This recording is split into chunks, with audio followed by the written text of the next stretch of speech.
Dan nyaris kita tidak temukan manusia yang sempurna kecuali Nabi dan Rasul yang punya sifat ma'sum, dijaga oleh Allah Subhanahu wa Ta'ala.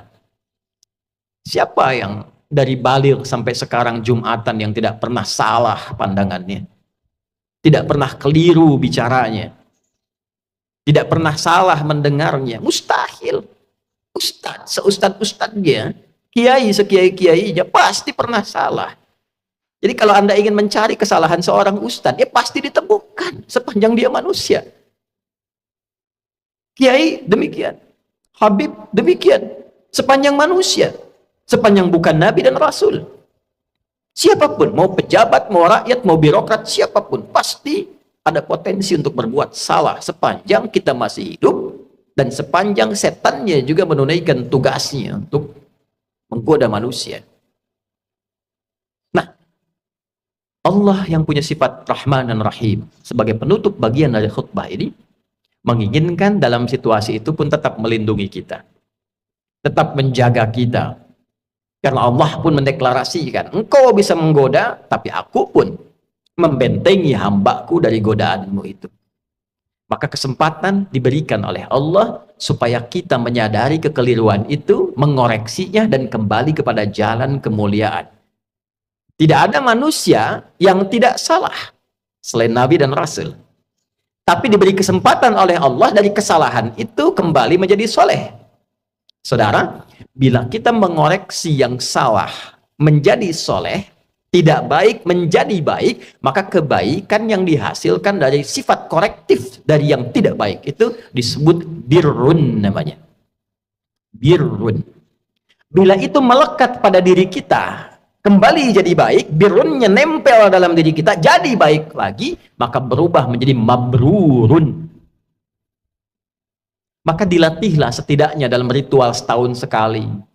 Belajar, kontemplasi, apa selamanya saya akan jadi seperti yang tidak baik ini. Kata-kata kotor, senang mencela orang, pikirannya nggak bagus, mendengar yang nggak baik. Sementara saya sadar saya pulang akan menghadap Allah. Nanti dikumpulkan di padang Arafah. Maka dibawa ke miniatur kehidupan orang kumpul semua sama, mau pejabat, mau rakyat, mau punya kedudukan, mau tidak, pakaiannya sama, ritualnya serupa, deklarasi kesetaraan. Bahkan sebelum PBB deklarasi, sebelum ada terbentuk banyak negara, Islam sudah memperkenalkan kesetaraan. Tapi dalam kesetaraan itu ada renungan. Apakah akan begini selamanya? Sementara kita akan pulang kepada Allah, apa enggak malu pulang dengan status sebagai pencuri, pulang dengan status sebagai koruptor, pulang dengan status sebagai pencela, pulang dengan status sebagai penyogok? Apa enggak malu diviralkan di alam akhirat nanti? Fulan koruptor, fulan penyogok, fulan pezina, fulan penipu, datanya dibuka semua, nggak bisa bohong dia. Apa nggak malu? Maka direnungi itu di Arafah itu. Taubat dia, kenali dirinya, tahu kemana ia berkehidupan, kemana ia berakhir, kemana ia pulang. Setelah itu dia bertekad, dia zikir dari Arafah pergi ke Muzdalifah. Fa idza afadtum min Arafatin fadhkurullaha 'indal masy'aril haram. Dia bawa zikirnya, dia bertekad, dia akan lempari itu sifat-sifat buruknya yang ada dalam tubuhnya dulu, karena tiga yang mempengaruhi dia menjadi tidak baik. Dirinya yang tidak bisa mengontrol nafsunya, faktor lingkungan sekitar yang dekat, lalu yang ketiga lingkungan jauh, terdekatnya disebut aqabah dalam diri, lingkungan sekitaran disebut wusta, yang jauh disebut dengan ula. Maka yang pertama dia lakukan, lempari dulu sifat yang tak baik dalam dirinya. Maka catatan di Arafah, dia bawa ke Muzdalifah, dia bawa 7 kerikil di situ, dia datang ke Jamarat, dia lempari. Bismillah, Allahu Akbar, lontar sifat kurang baiknya. Oh, ini diri saya yang tak bisa mengontrol nafsu, sering celah orang. Bismillah, Allahu Akbar, lontar, dia nangis karena yang dilontar sifat buruknya. Ritualnya demikian. 2 lontar, 3 lontar, sampai ujung kepala sampai kaki. Setelah dia melontar, dia menghadap ke arah kiblat, lalu dia berkomitmen, inni wajjahtu wajhiya lilladzi fatara as-samawati wal arda hanifan musliman wa ma ana minal musyrikin inna salati wa nusuki wa mahyaya wa mamati lillahi rabbil alamin la syarika lah wa bidzalika umirtu wa ana minal muslimin wa ana awwalul muslimin. Ya Allah, detik inilah aku pasrahkan diriku sepenuhnya kepada Engkau, penguasa semesta. Ada orang-orang berkata Tuhan itu alam semesta, maka Allah lebih detil lewat Rasul yang disampaikan, akulah penguasa alam semesta itu. Ada sering orang berkata karena dia sulit menemukan Tuhan, dia katakan semesta begini, alam semesta memberikan hukum. Saudara, Allah langsung mengatakan, Alhamdulillahi Rabbil Alamin. Kalau engkau masih bingung, akulah Tuhan yang merawat dan mencipta semesta itu. Maka Nabi mengajarkan, aku pasrahkan ya Allah diriku kepada engkau penguasa semesta. Bila pun selama ini aku sholat, aku beribadah, aku hidup ya Allah. Dan kalaupun aku wafat sampai detik ini, aku menyadari aku banyak salah. Maka aku bertobat dan berjanji tidak akan menyimpang lagi. Kalau engkau beri aku kesempatan hidup setelah ini, aku berjanji akan menjadi muslim yang lebih baik lagi mulai detik ini. Lalu setelah itu dia merenung lagi, ada yang belum selesai, maka dia pergi ke Muna. Kita kenal dengan Mina. Dia renungkan apa nih? Karena pengaruh teman, catat oleh dia. Oh ini saya nggak bagus karena gaulnya nggak baik di sini. Karena pengaruh tempat baru, dia bertugas, bertemu lingkungan baru, maka dia balik lagi. Sehari, renungkan lagi, 2 hari. Dia merasa bagus, selesai. Tawaf ifadah, atau dahulukan oleh dia, selesai, tuntas hajinya. Dia merasa kurang sempurna, sampai hari ketiga, nafar akhir. Wadhkurullaha fi ayyamin ma'dudat faman ta'ajjala fi yawmaini fala ithma alaihi wa man ta'akhkhara fala ithma alaihi. Apa kesimpulannya? 5 nittaqa. Jika dia sudah menilai dirinya, takwanya sudah balik. Jadi intinya takwa lagi. Takwa lagi. Itulah sebabnya bekal haji pun dari bekal takwa pulang takwa. Di mana ditemukan statement bekalnya? Al-Baqarah 197. Al-hajju ashhurum ma'lumat faman farada fihinna al-hajj fala rafatha wala fusuqa wala jidala fil hajj wa ma taf'alu min khairin ya'lamuhu Allah wa tazawwadu fa inna khairaz zadi taqwa. Haji itu ditentukan waktunya, sudah viral diketahui persiapan sampai puncaknya. Jika Anda komitmen bersiap haji, maka siapkan dirimu. Jangan berkata kotor. Jangan engkau berdebat pada yang tidak penting, berselisih. Jangan berperilaku menyimpang. Itu yang kita koreksi di sana. Silahkan berbekal. Allah tahu banyak orang mau berbekal. Kopernya tuh silahkan besarin, bekalin materinya, baju, persiapan. Tapi yang terpenting bukan itu, kata Allah. Yang terpenting itu koreksi dirimu. Wa tazawwadu fa inna khairaz zadi taqwa. Bekal takwamu. Makanya sebelum berangkat kita manasik tuh. Malam tahajud tingkatkan, baca Quran tingkatkan, itu bagian takwa. Nanti di sana dioptimalkan. Begitu pulang 5 nittaqa. Setelah 2 hari, 3 hari selesai di Muna itu, kita simpulkan ada perubahan enggak?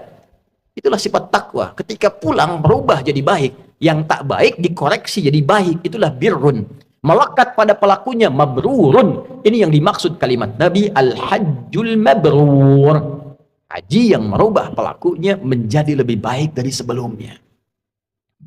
Bagi kita yang belum atau tidak berhaji di tahun ini, maka diberikan jalan berbeda. Tapi ini bukan haji. Tetap haji lebih utama karena ada ritual-ritualnya. Tapi ada substansi yang serupa, mabrur, membentuk karakter mabrur walaupun belum ada kesempatan haji. Lewat apa itu? Awal Dzulhijjah, kita puasa, bekali takwa. Di sana wukuf di hari ke-9 waktu Saudi. Makanya disebutkan yaum siyam yaumi Arafat. Puasa yang dilangsungkan di harinya saat orang-orang itu wukuf di Arafah, hari di Arafahnya tanggal 9. 9 waktu Saudi, 9 waktu kita. Di sana tanggal 9 wukuf, di sini kita tunaikan puasa. Sama persis puasanya, ya seperti halnya perilaku orang-orang yang sedang wukuf, dia merenung, dia koreksi. Jadi tidak seperti yang Ramadan sifatnya. Tidak seperti yang Ayyamul Bid sifatnya.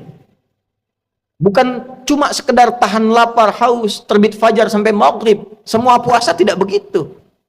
Ada keistimewaannya. Khusus untuk Arafah, esensinya koreksi diri.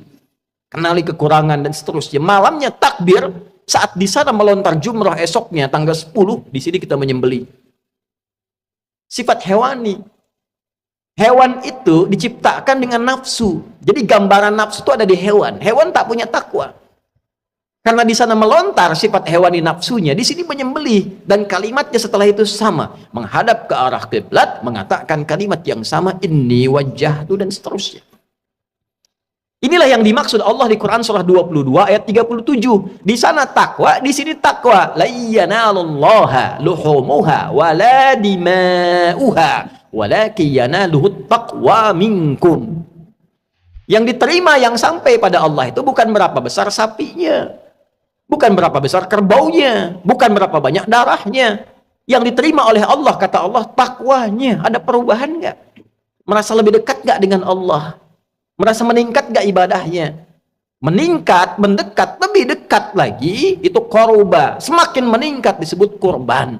Itulah sebabnya ibadahnya disebut kurban. Dari kata koruba, bukan korban. Kurban.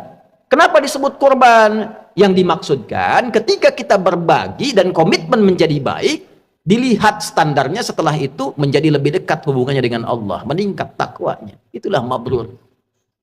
Sekarang kita lihat. Sehari setelah hari tasyrik, Jumat ini, Jumat deklarasi perubahan diri kita. Bukankah kita di Jumat ini dipanggil untuk meningkatkan zikir? Coba dicek, jadi lebih dekat gak dengan Allah? Merasa meningkat gak takwanya? Beruntung kita, alhamdulillah, tinggal di Indonesia, karena semua bagian dasar kehidupan berbangsa, bernegara dipaku dengan sifat takwa. Di pendidikan, Undang-Undang Sisdiknas nomor 20 tahun 2003, dari mulai pasal menimbang A sampai E, 5 itu poinnya. Poin kedua, B itu sudah takwa. Undang-Undang Dasar tahun 1945 mengamanatkan pada pemerintah, mengusahakan menyelenggarakan satu sistem pendidikan yang meningkatkan keimanan dan ketakwaan pada Tuhan Yang Maha Esa, serta akhlak mulia. Baru mencerdaskan kehidupan bangsa. Masuk tentara Sabta Marga, ada 7. Nomor 3-nya itu adalah takwa. Kami tentara Indonesia yang bertakwa pada Tuhan Yang Maha Esa, membela kebenaran, kejujuran, dan keadilan. Masuk hakim, ada pancadharma. Nomor 1-nya itu takwa. Dari takwa sampai tirta, 1-nya takwa. Kami hakim Indonesia yang bertakwa pada Tuhan Yang Maha Esa. Masuk polisi, Tribrata, nomor 1-nya takwa. Kami polisi, Negara Kesatuan Republik Indonesia yang bertakwa pada Tuhan Yang Maha Esa. Jadi itu ukuran pendiri bangsa ini menginginkan kita jadi orang baik sebelum pintar. Sebab pintar tidak baik, celaka. Korupsi itu banyak dilakukan oleh yang pintar. Pengelabuannya oleh yang pintar. Cuma karena nggak ada takwanya sebagai amanat undang-undang, itu yang jadi problem. Nah, kalau kita mengklaim negara muslim terbesar, setiap Jumat pengingat pertama takwa, hadirin. Bertakwalah kepada Allah dengan sebenar-benarnya takwa. Tuh pulang Jumatan, betul nggak takwanya ada tuh? Ada nggak yang hilang sendal tuh? Baru keluar masjid. Itu kalau kita tunjukkan menjadi muslim yang benar, berubah jadi lebih baik, korban dekat dengan Allah, itulah esensi manusia mabrur yang diinginkan oleh Allah dan Rasulnya.